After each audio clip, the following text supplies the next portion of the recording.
नमस्कार मित्रांनो, अजित खेळते. आपण नेहमीच आपले व्हिडिओ बिझनेस रिलेटेड शेअर करत आलेलो आहोत.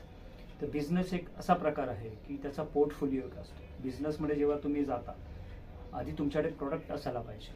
मग त्या प्रोडक्टसाठी मार्केटिंग रिसर्च तुम्ही करायला हवं. तर मार्केटिंग रिसर्च कसं करायचं, तसंच ROC कंपनी रजिस्ट्रेशन कशामध्ये करायचं, पार्टनरशिप का LLP का प्रोप्रायटरशिप का डायरेक्ट स्टार्टअपमध्ये तुम्ही जाता. त्याच्यामध्ये पण तुमच्या बिझनेस पोर्टफोलिओचा एक बजेटिंग एक भाग असतो, तो त्याच्यामध्ये येतो.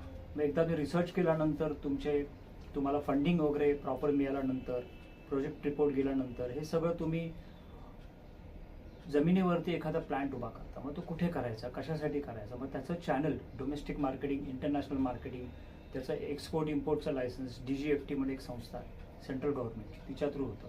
हे सगळं कसं करायचं, मग इन्कम टॅक्स भरला जातो, तो कसा भरायचा, किंवा GST, मग GST मधला R1 काय, 3B काय, ह्या सगळ्या गोष्टी जर तुम्हाला जर स्टडी करायचे असतील तर आमचं एक 8 लेक्चरचं डिजिटल सेशन असतं. त्याच्यामधले 1-2 लेक्चर्स आम्ही ऑफलाईन पण घेतो. तर आमचं इन्फॉर्मॅटिक मॅनेजमेंट कन्सल्टिंग एज्युकेशन हे फेसबुक चॅनल आहे. त्याच्यामध्ये आमचे फोन नंबर्स वगैरे. तुम्हाला जर याच्यामध्ये काही बिझनेसमध्ये करायचं असेल तर नक्की आम्हाला फोन करा. धन्यवाद मित्रांनो, धन्यवाद, थँक्यू.